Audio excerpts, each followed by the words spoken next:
Hello everyone, दीप classes की online पाठशाला में आप सभी का स्वागत है। मित्रों, हमारी जो वर्ल्ड ज्योग्राफी की सीरीज चल रही है उसमें हम आज जो नया टॉपिक शुरू करने जा रहे हैं, अनाच्छादन। ठीक है, अनाच्छादन।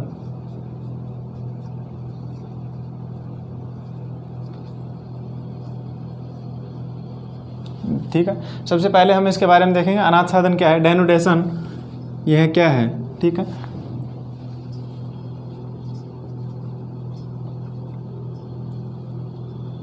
डेनुडेशन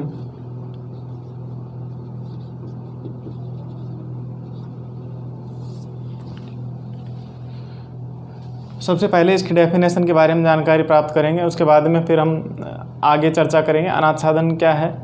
अनाच्छादन जो कि पृथ्वी के जो ये अंतर्जात शक्तियां हैं, भूपटल पर विभिन्न विषम स्थलाकृतियां जैसे कि पर्वत, पठार और मैदान, इनका क्या करती है, इन स्थलाकृतियों का निर्माण करती है अंतर्जात शक्तियाँ। जबकि बहिर्जात शक्तियाँ क्या करती है, समतलीकरण की प्रक्रिया के दौरान स्थलाकृतियों के स्वरूप में क्या कर देती है, परिवर्तन कर देती है।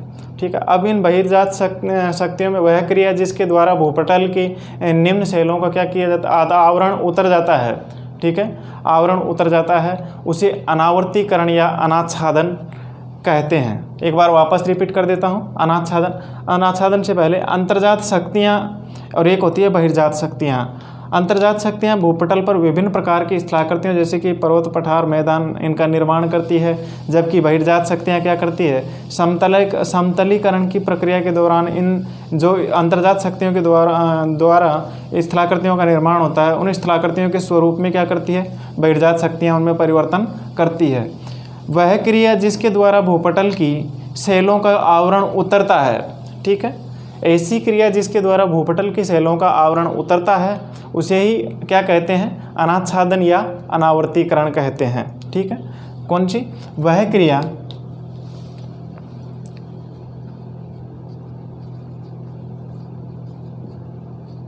जिसके द्वारा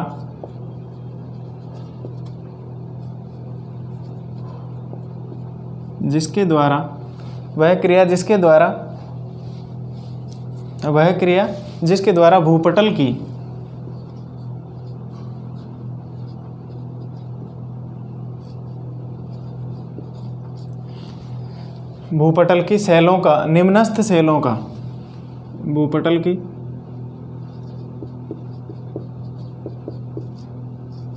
शैलों का आवरण उतर जाता है या उतरता है।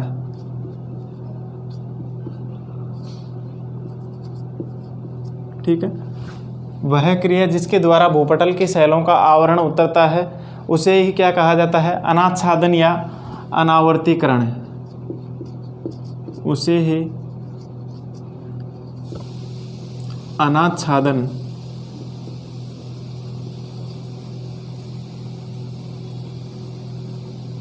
या फिर अनावर्तीकरण कहा जाता है। अनावर्तीकरण कहते हैं। ठीक है, वह क्रिया जिसके द्वारा भूपटल की शैलों का आवरण उतरता है उसे अनाच्छादन या अनावर्तीकरण कहते हैं। अब यह अनाच्छादन या अनावर्तीकरण क्या होता है, इनमें निम्नलिखित प्रकार के उल्लेखनीय है, जैसे कि अपक्षय, अपरदन, वृहदशरण। मुख्य रूप से जो अनाच्छादन होता है, अनावर्तीकरण की जो क्रिया होती है वह निम्न प्रकार से होती है। अब हम इन निम्न प्रकार जो प्रमुख प्रकारों की बात करें तो अपक्षय, अपरदन, वृहदशरण या सामूहिक स्थानांतरण, जिनके माध्यम से क्या होता है, अनाच्छादन होता है। ठीक है, तो सबसे पहले हम इनमें पढ़ेंगे अपक्षय। ठीक है, जो क्रियाएं होती है, अनाच्छादन की क्रिया होती है वो किस किस के माध्यम से होती है, अपक्षय, अपरदन,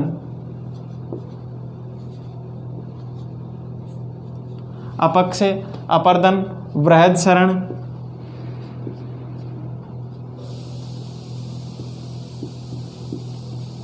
ठीक है, वृहदशरण एवं सामूहिक स्थानांतरण। सामूहिक स्थानांतरण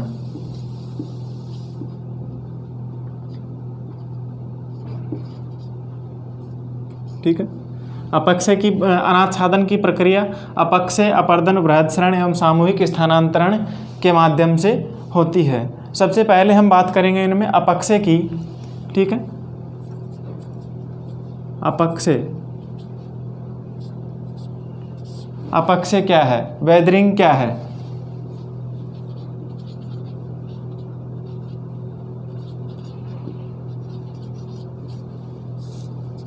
ठीक है, वेदरिंग या अपक्षय क्या है?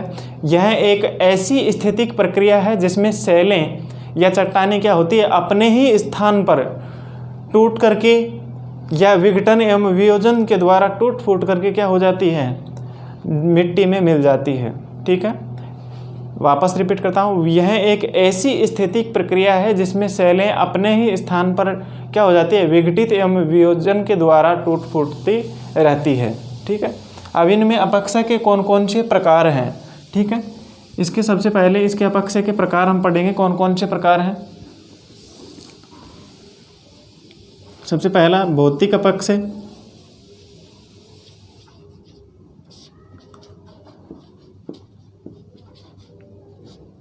ठीक है, भौतिक अपक्षय, और दूसरा है रासायनिक अपक्षय।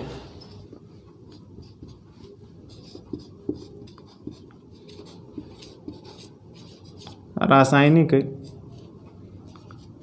अपक्षय, ठीक है। अब अपक्षय की डेफिनेशन, एक शाब्दिक परिभाषा आपको समझ में आ गई होगी। चट्टानों का अपने ही स्थान पर टूट फूट करके क्या हो जाना, धरातल में मिल जाना, या चट्टानों का यथा स्थान विघटन अपक्षय कहलाता है। ठीक है, अब ये दो प्रकार के होते हैं, एक तो भौतिक अपक्षय और दूसरा एक रासायनिक अपक्षय। भौतिक अपक्षय जैसे कि सूर्यातप, तुषार, जल एवं वायु दबाव द्वारा चट्टानों में विघटन होने की प्रक्रिया, वह क्या कहलाती है, भौतिक अपक्षय कहलाती है। जबकि रासायनिक अपक्षय विभिन्न प्रकार की रासायनिक प्रक्रिया द्वारा सेलों का जल एवं गैस की सहायता से क्या हो जाता है, टूटना, घुलना, सड़ना या नए यौगिकों में बदलना, वह क्या कहलाता है, रासायनिक अपक्षय कहलाता है। ठीक है, सबसे पहले हम भौतिक अपक्षय में देखते हैं, भौतिक अपक्षय किस किस प्रकार से, कौन कौन से कारकों से होता है। तो पहले भौतिक अपक्षय में ताप के कारण, इसमें पहला है ताप के कारण। ताप के कारण विघटन, चट्टानों का किस प्रकार से ताप के कारण विघटन कैसे होता है, जैसे कि गर्म मरुस्थलों में अत्यधिक दैनिक तापांतर से होने से, अत्यधिक तापांतर मतलब तापमान में सबसे अधिक तापमान में अंतर होने से सेलों में क्या हो जाती है, दरारें पड़ जाती है, अर्थात दिन में तापमान अधिक और रात में बहुत कम हो जाता है। तो ये दैनिक तापांतर में अंतर गर्म मरुस्थलीय क्षेत्रों में पाने के कारण सेलों में क्या हो जाती है, दरारें पड़ जाती है।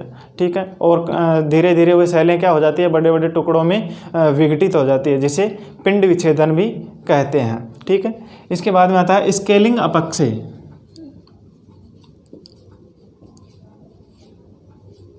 स्केलिंग अपक्षय,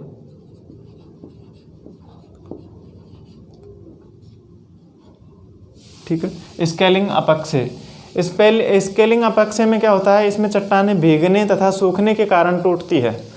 ठीक है, चट्टानों के भीगने एवं सूखने के कारण क्या हो जाती है, चट्टानें टूट जाती है स्केलिंग अपक्षय में। दूसरा है तुषारी अपक्षय।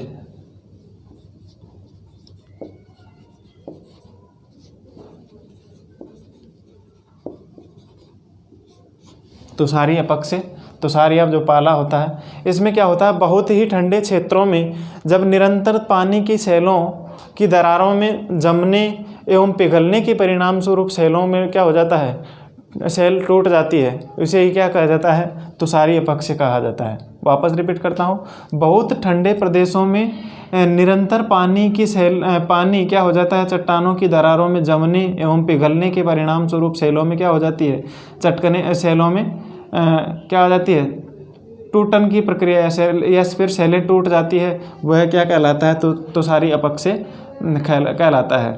ठीक है, इसके बाद में आता है दाब मोचन।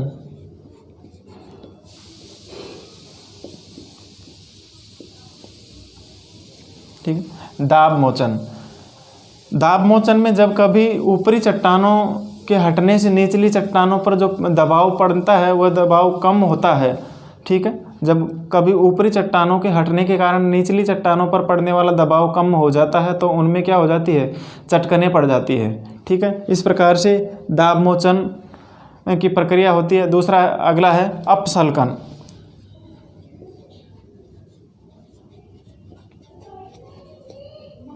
अपसल्कन, ठीक है, अपसल्कन की जो प्रक्रिया होती है इसमें गैसों की क्या होती है, गैसों की ऊपरी परत के गर्म एवं ठंडा होने से सेलों में क्या हो जाता है, सेलें छिलके की तरह क्या हो जाती है, टूटने लगती है। ठीक है, एक छिलके की तरह परत दर परत क्या होती है, हटने लगती है। उसे क्या कहा जाता है, अपसल्कन कहा जाता है। ठीक है, अपसल्कन कहलाता है। नेक्स्ट है वर्षा जल।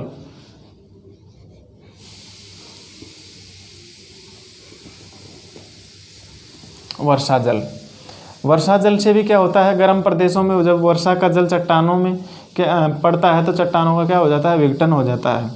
ठीक है, गर्म प्रदेशों में वर्षा जल के द्वारा भी चट्टानों का विघटन हो जाता है। तो इस प्रकार ये प्रमुख भौतिक कारक हैं जो कि चट्टानों को क्या करती है, अपक्षय करती है। ठीक है, अपने स्थान पर इन्हें क्या कर देती है, उन्हें नष्ट कर देने का कार्य करती है, टूट फूटती है इनके कारण से। फिर दूसरा रासायनिक अपक्षय। अभी मैंने रासायनिक अपक्षय बताया था कि विभिन्न प्रकार की रासायनिक प्रक्रिया द्वारा सेलों का क्या होता है, जल व गैस की सहायता से टूटना, घुलना, सड़ना एवं नए यौगिकों में बदलना ही रासायनिक अपक्षय कहलाता है, जिनके लिए प्रमुख उत्तरदायी हैं। इनमें सबसे पहला ऑक्सीकरण।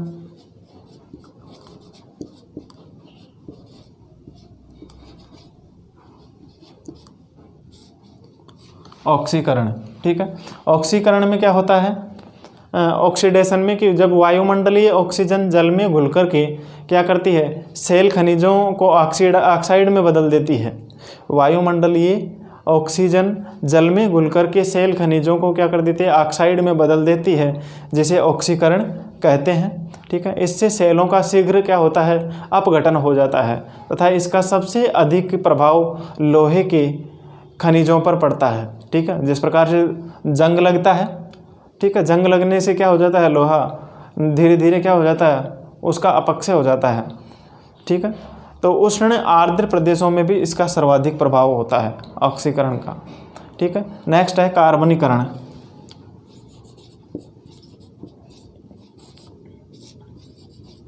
कार्बनीकरण, ठीक है, कार्बनीकरण की प्रक्रिया, जो वायुमंडल में कार्बन डाइऑक्साइड गैस होती है वो जल के साथ मिलकर के क्या कर देती है, कार्बनिक अम्ल बना देती है, जिसके संपर्क से में आकर के चूनायुक्त सेलें क्या हो जाती है, तीव्रता से घुल जाती है। ठीक है, इसके बाद में सिलिका पृथक्करण।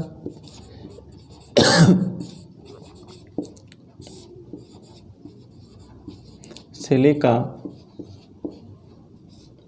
पृथक्करण, ठीक, इसमें क्या होता है, गैस सेलों से सिलिका के अलग होने को ही क्या कहते हैं, डिसिलिकेशन या सिलिका पृथक्करण कहते हैं। सेलों का या सेलों से सिलिका के अलग होने की जो प्रक्रिया होती है वही क्या कहलाती है, डिसिलिकेशन या सिलिका पृथक्करण कहलाती है। आर्द्र प्रदेशों में आग्नेय सेलों पर जल क्रिया से सिलिका क्या हो जाती है, अलग हो जाती है, जिसके कारण उनका क्या हो जाता है, अपक्षय हो जाता है। ठीक है, नेक्स्ट जल योजन।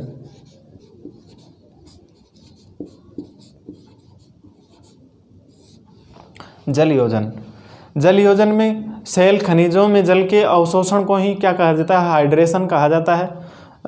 ठीक है, सेल खनिजों में जल के अवशोषण को ही हाइड्रेशन कहा जाता है। और जिस प्रकार से बॉक्साइट, फेल्सपार आदि सेलें जल्दी जल में क्या हो जाती है, ये जल्दी जल सोखती है, जिससे उनका भार बढ़ जाता है और वे क्या हो जाती है, फिर तनाव के कारण टूट जाती है। ठीक है, वापस रिपीट करता हूँ, जल योजन। जल योजन सेल खनिजों में जल के अवशोषण से को ही क्या कहा जाता है, हाइड्रेशन या जल योजन कहा जाता है। ठीक है, जिस प्रकार से बॉक्साइट, फेल्सपार आदि सेलें क्या करती है, जल्दी ही जल को सोख लेती है और जिसके कारण उनका भार बढ़ जाता है तथा वे तनाव के कारण फिर क्या हो जाती है, टूट जाती है। ठीक है, अगला आता है इसमें जैविक अपक्षय। जैविक अपक्षय,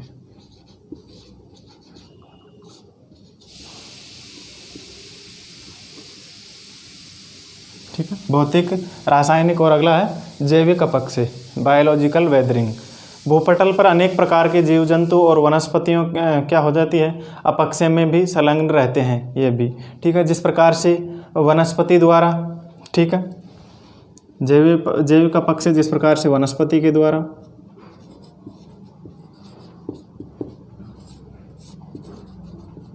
अपक्षय जीव जंतुओं द्वारा,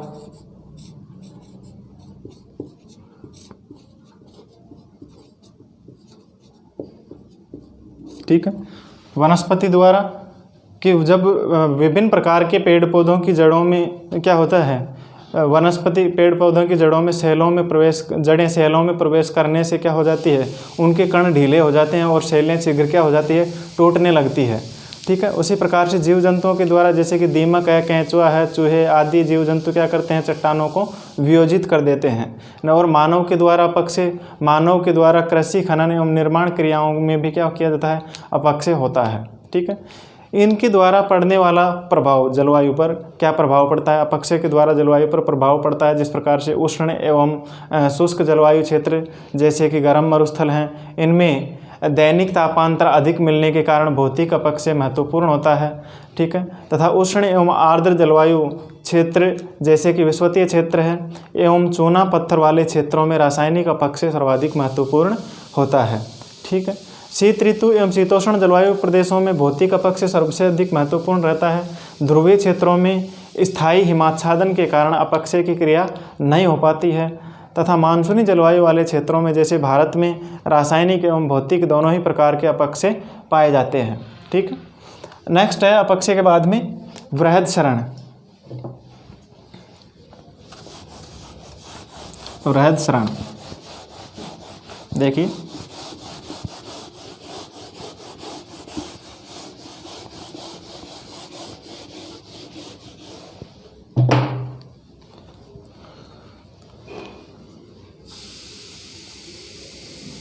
वृहदशरण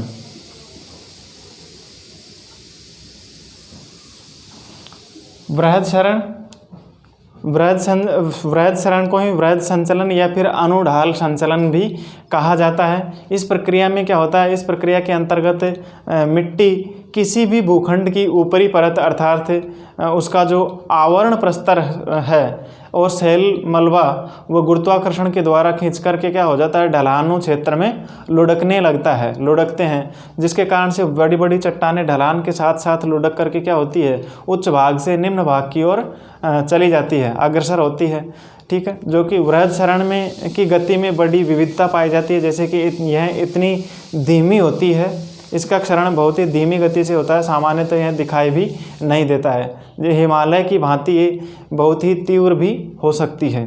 वृहदशरण की जो प्रक्रिया होती है निम्नलिखित दो भागों में होती है, जैसे एक तो है मंद संचलन,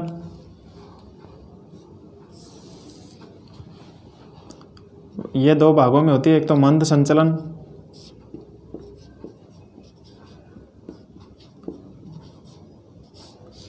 ठीक है, और दूसरी होती है तीव्र संचलन। तीव्र संचलन, ठीक है। सबसे पहले मंद संचलन। मंद संचलन जिस प्रकार से मृदा का संचलन होता है, मृदा विसर्पण होता है, शैल विसर्पण, चट्टानी भाग का संचलन होना, ढाल या मलबा या पाद मलबा जो कि मलबे का संचलन होता है, मृत्तिका सर्पण। शीत प्रदेशों में मृदा का जो संचलन होता है वह क्या होता है, धीमी गति से होता है। जबकि तीव्र संचलन में क्या होता है, मृदा का प्रवाह है, मिट्टी का प्रवाह तेज होता है, ठीक है। इसी के साथ भू संचलन होता है। भू संचलन में जैसे कि शैल स्खलन है, बड़ी बड़ी शैलों चट्टानों का क्या होता है, संचलन होता है, तथा शैल का एक बड़ा ब्लॉक के रूप में संचलन होना, ठीक है, मलबे का संचलन होना, ये सब क्या है, द्रुत संचलन के प्रमुख उदाहरण हैं। इसी के साथ साथ भूमि का एक विशाल भाग धीमी गति से संचलित या क्या होता है, खिसक जाता है। पंख प्रवाह, वर्षा जल एवं शैल चूर्ण मलबे के प्रवाह के माध्यम से पंख प्रवाह होता है, ठीक है। नेक्स्ट है अपर्दन।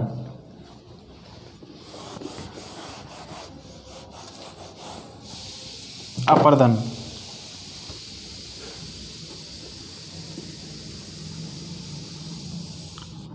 ठीक है। अपर्दन अपक्षय में तो क्या था, चट्टानों का यथा स्थान टूट करके क्या हो जाना, धरातल में मिल जाना, ठीक है, विघटन हो जाना। चट्टानों का यथा स्थान विघटन हो जाना, भौतिक, रासायनिक एवं जैविक क्रियाओं के माध्यम से चट्टानों का यथा स्थान ही टूट करके बिखर करके क्या हो जाना, धरातल में, ज़मीन में, मिट्टी में मिल जाना, ठीक है, वह तो अपक्षय था। और अपर्दन विभिन्न प्रकार की प्रक्रियाओं के माध्यम से क्या हो जाता है, चट्टानों का एक स्थान से दूसरे स्थान पर अपर्दित होना, में बहकर चले जाना, ठीक है, वह अपर्दन कहलाता है। जैसे कि अपर्दन शब्द की बात करें हम, अपर्दन शब्द यह लैटिन भाषा के इरोडर से बना है, ठीक है, किससे बना है, इरोडियर से,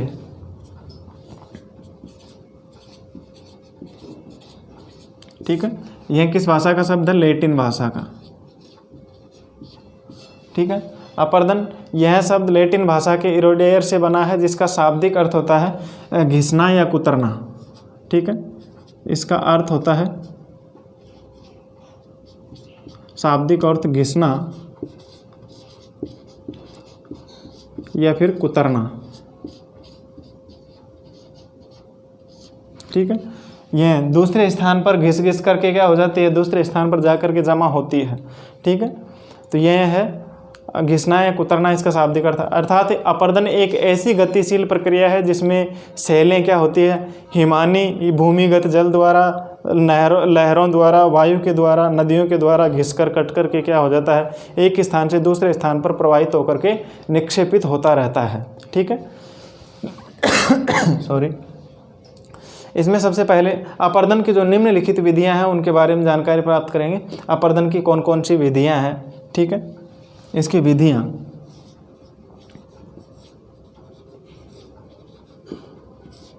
ठीक है, प्रमुख विधियां कौन कौन सी है, इसकी निम्नलिखित विधियां, अपघर्षण, सन्निघर्षण, जलदाब, संक्षारण, अपवाहन, गुहिकायन, उत्पाटन, ये सभी क्या है, इसकी प्रमुख विधियां हैं, ठीक है। सबसे पहले हम देखेंगे इसमें अपघर्षण।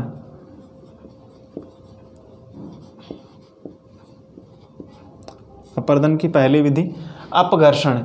अपघर्षण मतलब एब्रेशन जो होता है, जब अपर्दनकारी कारक जैसे कि पवने हैं, नदी है, हिमनद, महासागरीय तरंगे, इनके साथ आदि के साथ चट्टानी मलबे, ये क्या करते हैं, अपने साथ चट्टानी मलबे एवं चूर्ण को बहा करके ले जा रहे होते हैं, तथा ये पदार्थ क्या करते हैं, धरातलीय सेलों का घर्षण करते हुए जाते हैं, जिसके कारण से क्या होता है, जिसे ही क्या कहते हैं, घर्षण या अपघर्षण कहते हैं। दूसरा है सन्निघर्षण।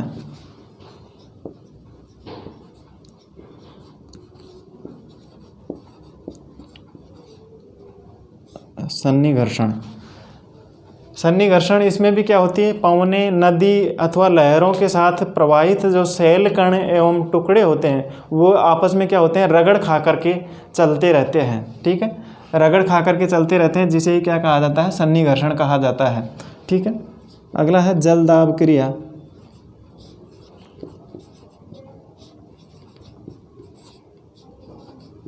जलदाब क्रिया, जलदाब क्रिया के अंतर्गत नदी जल के भारी दबाव से या फिर जल के भंवर के दबाव से चट्टानों के अपर्दन की जो प्रक्रिया होती है वही क्या कहलाती है, जलदाब क्रिया कहलाती है, ठीक है। यह सागरीय तरंगों के द्वारा भी घटित होती है। नेक्स्ट है संक्षारण।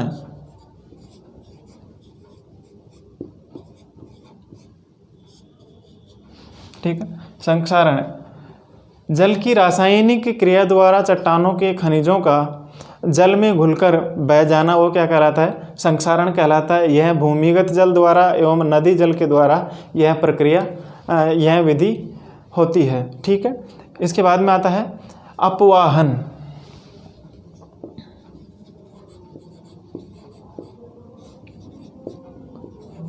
अपवाहन की प्रक्रिया, अपवाहन की प्रक्रिया पवन द्वारा बालू मिट्टी को एक स्थान से दूसरे स्थान पर उड़ाकर ले जाना ही अपवाहन कहलाता है। नेक्स्ट है गुहिकायन। गुहिकायन, ठीक है। गुहिकायन की प्रक्रिया में क्या होता है, नदी में उत्पन्न भंवर से उठने वाले तरंगे नदी के तल में अनेक प्रकार के छिद्रों का निर्माण करती है और क्या होता है, जल गर्तिकाएँ एवं अवनमित कुंड जैसे क्या होते हैं, छिद्र हो जाते हैं, जो कि इसके प्रमुख उदाहरण हैं, ठीक है। अगला है उत्पाटन, ठीक है। उत्पाटन, उत्पाटन इस प्रकार के जब हिमानी अपने मार्ग में आने वाले शैलखंड क्या होते हैं, उखाड़ करके उनको अपने साथ बहा करके ले जाती है, उस प्रक्रिया को उत्पाटन या उत्खनन कहा जाता है। इसी के साथ अगला आता है जल गति क्रिया। जल गति क्रिया में जल की गति क्या हो जाती है, तेज हो जाती है, और जल की गति तेज होने से चट्टानें टूट फूट करके अलग हो जाती है, और यह क्रिया क्या होती है, सागरीय तरंगों तथा नदियों द्वारा संचालित होती है, नदियों द्वारा होती है।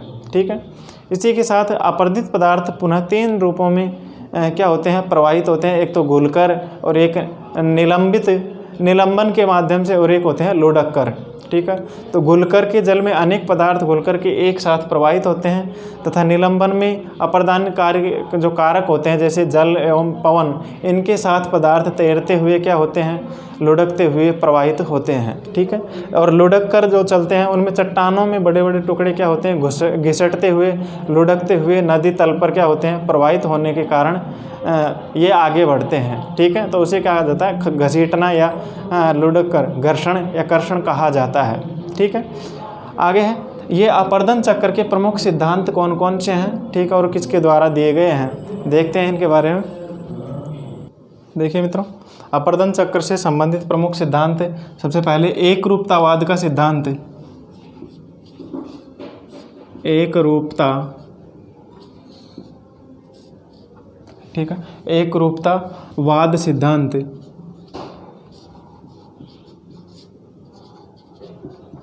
एक रूपतावाद सिद्धांत ये किसके द्वारा दिया गया था, जेम्स हटन के द्वारा। ठीक है। इस सिद्धांत का प्रतिपादन किसने किया था, जेम्स हटन ने। ठीक है। एक रूपतावाद के सिद्धांत का प्रतिपादन जेम्स हटन के द्वारा किया गया था। इसी के साथ दूसरा है भौगोलिक चक्र। भौगोलिक चक्र की संकल्पना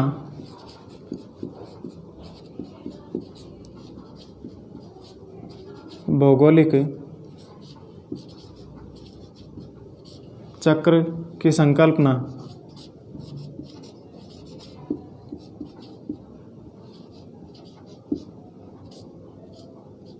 भौगोलिक चक्र की संकल्पना यह किसके द्वारा दी गई थी, अमेरिकी भूगोलविद विलियम मॉरिस डेविस के द्वारा।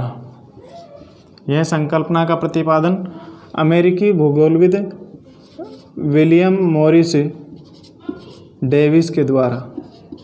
ठीक है। William Morris Davis, WM Davis ने 1899 ईस्वी में, ठीक है, 1899 ईस्वी में भौगोलिक चक्र की संकल्पना का प्रतिपादन किया था।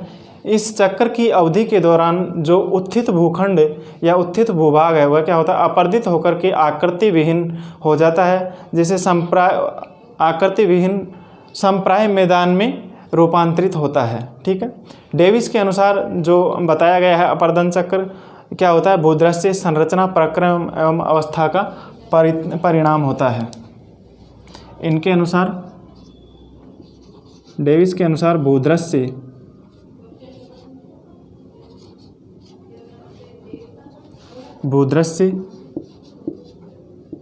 संरचना प्रक्रम एवं अवस्था का परिणाम है।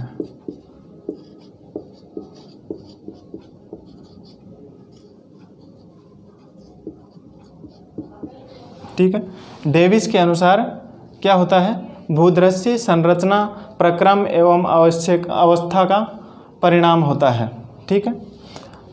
नेक्स्ट है मार्फोलॉजिकल सिस्टम। ठीक है। इसमें एक और बात रह गई, डेविस के जो भौगोलिक चक्र की संकल्पना WM डेविस ने दिया था, इनके अनुसार भूदृश्य संरचना प्रक्रम और अवस्था का प्रतिफल माना गया है, और इन्होंने भूदृश्यों के विकास की 3 अवस्थाएं बताई है। WM डेविस ने भूदृश्यों के जो विकास की 3 अवस्थाएं बताई है, युवावस्था, प्रौढ़ावस्था और वृद्धावस्था। युवावस्था, प्रौढ़ावस्था और वृद्धावस्था। स्थलखंडों के विकास की स्थलखंडों या भूदृश्यों के विकास की 3 अवस्थाओं की बात की है किसने? WM डेविस ने, युवावस्था, प्रौढ़ावस्था और वृद्धावस्था की। ठीक है, नेक्स्ट है morphological system. Morphological system, morphological system. ठीक है, मॉर्फोलॉजिकल सिस्टम जर्मन भूगोलवेता वाल्टर पैंक के अनुसार क्या है? अपर्दन चक्र भूदृश्यों के विकास की अवस्था, भूदृश्यों के विकास की अवस्था, उनके उत्थान की दर एवं उनके निम्नीकरण के पारस्परिक संबंधों का योग बताया है। ठीक है, जो पैंक महोदय है, जर्मन भूगोलवेता, कौन से? वाल्टर पैंक।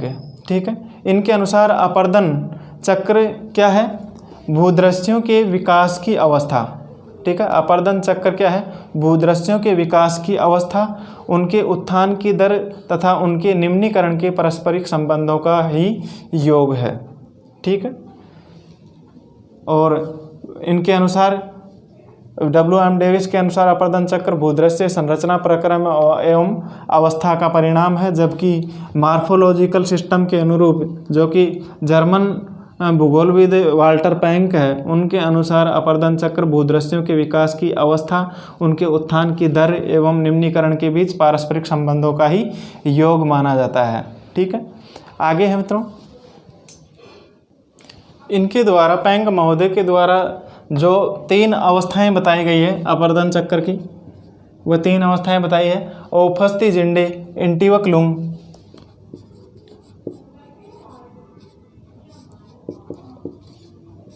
ओफस्तिजिंडे, इंटिवक्लुंग।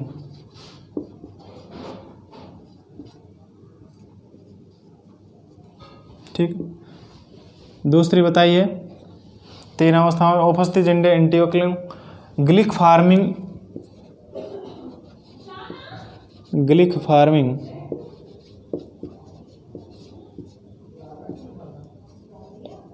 इंटिवक्लुंग, और तीसरी बताइए ओबस्तिजिंडे,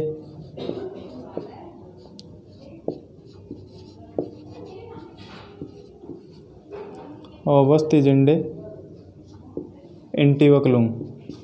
ठीक है, 3 प्रमुख अवस्थाएं बताइए, ओफस्तिजिंडे, इंटिवक्लुंग, ग्लिक फार्मिंग, इंटिवक्लुंग और ओबस्तिजिंडे, इंटिवक्लुंग। ठीक है,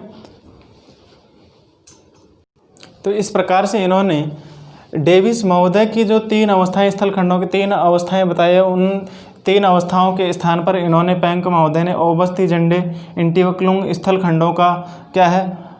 बढ़ती दर से विकास, बढ़ती दर से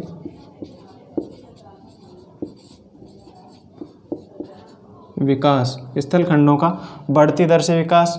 फिर बताया है इन्होंने स्थलखंडों का समान दर से विकास, समान दर से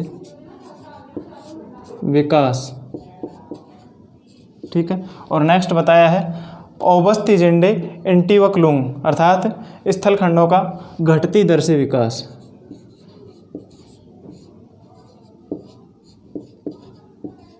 घटती दर से विकास की बात कही है। ठीक है, इनके लिए इन्होंने युवावस्था, प्रौढ़ावस्था और वृद्धावस्था के स्थान पर इन शब्दों का प्रयोग किया है। ठीक है, आगे है नवोन्मेष एवं बहुचक्रीय स्थलाकृतियाँ। ठीक है, नवोन्मेष या पुनर्युवन अर्थात अपर्दन चक्र के पूरा होने के पूर्व ही कई प्रकार की जो बाधाएं उत्पन्न हो जाती है एवं चक्र के पूर्ण होने के पूर्व ही भूदृश्य पुनः प्रथम अवस्था में पहुंच जाता है। ठीक है, वह क्या कहलाता है? नवोन्मेष या पुनर्युवन। ठीक है, बहुचक्रीय स्थलाकृतियाँ जैसे कि निक पॉइंट है, उत्तरी अमेरिका के प्रपात रेखा, स्वर्ण रेखा नदी पर हुंड्रू जलप्रपात निक पॉइंट पर ही स्थित है। ठीक है, घाटी के अंदर घाटी या फिर 2 घाटी जैसे कि वोल्गा नदी की घाटी है, नदी वेदिकाएँ हैं, अधय कर्तित विसर्प है। उदाहरणार्थ हजारीबाग जिले में दामोदर नदी की घाटी है। ठीक है, और उत्थित संप्राय मैदान जैसे कि अमेरिका में अपलेशियन पठार, स्कॉटलैंड के पठार एवं दक्कन के पठार, ठीक है, उत्थित संप्राय मैदान के प्रमुख उदाहरण हैं। ठीक है, इस प्रकार मित्रों ये था हमारा अनाच्छादन का टॉपिक, जो कि अनाच्छादन की प्रक्रिया विभिन्न प्रकार के कारकों के आधार पर होती है। अपक्षय, अपरदन, स्थानांतरण, ठीक है, इन सभी कारकों के आधार पर होती है। ठीक है, अगला टॉपिक हम नेक्स्ट क्लास में चर्चा करेंगे। आज की क्लास यहीं पर समाप्त होती है। धन्यवाद।